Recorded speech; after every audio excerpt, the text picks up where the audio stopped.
Hello mga tol. Good morning sa ating lahat. Lalo na sa Diyos Ama mga Panginoon sa lahat. Siyang gumagabay sa ating ginagawa dito sa lupa. Gagawa lang po tayo ng maikling video mga tol. Bilang magpapasalamat sa lahat po ng 100 subscribers sa YouTube channel ko po, DGHU TV channel.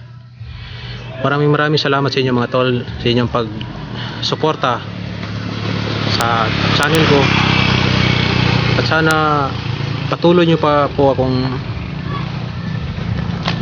samahan sa laban nito. At para tol, marami pa tayong matulungan ng mga kapuspalad nating mga kababayan na nangangailangan talaga sila ng tulong. Alam niyo tol, sa maliit na bagay na mayroon tayo, o gaano may kaliit mga tol, alam niyo tol, napakalaking blessing na po yun para sa kanila. Yun, maraming salamat po talaga na ginagabayan tayo ng Diyos Ama sa ating ginagawa. At sa mga tol dyan na patuloy pa rin na sumusuporta sa YouTube channel DGHU TV channel, maraming salamat po sa inyo. At patuloy niyo po akong samahan sa laban ito mga tol. Ayun mga tol, sobrang napasaya po ninyo ako, lalo na sa 100 subscribers ko. Sa ilang araw pa po ito mga tol. Ayun, nagpapasalamat talaga ako ng sobra po sa inyo.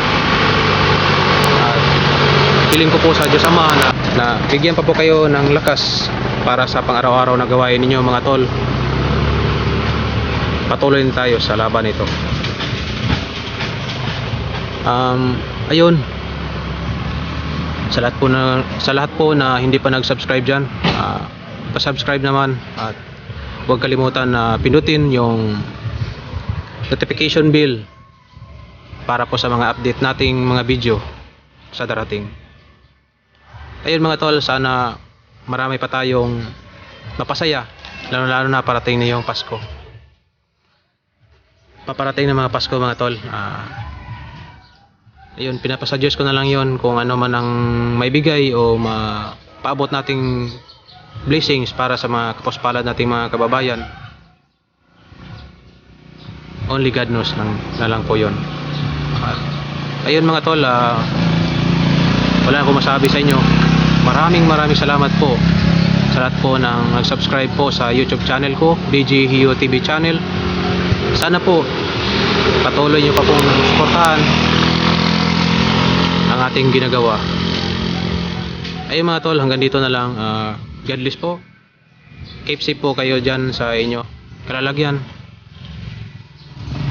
At saka tulungan nyo ko. At yun lang mga tol.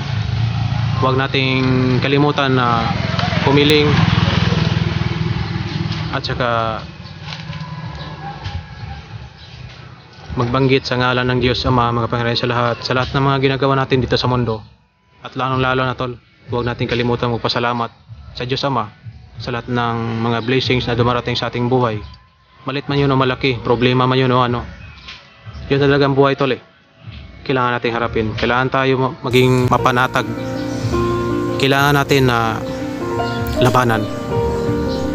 Ayun mga tol, hanggang sa dulo, maraming salamat po. God bless mga tol. Napasaya niyo ako sobra.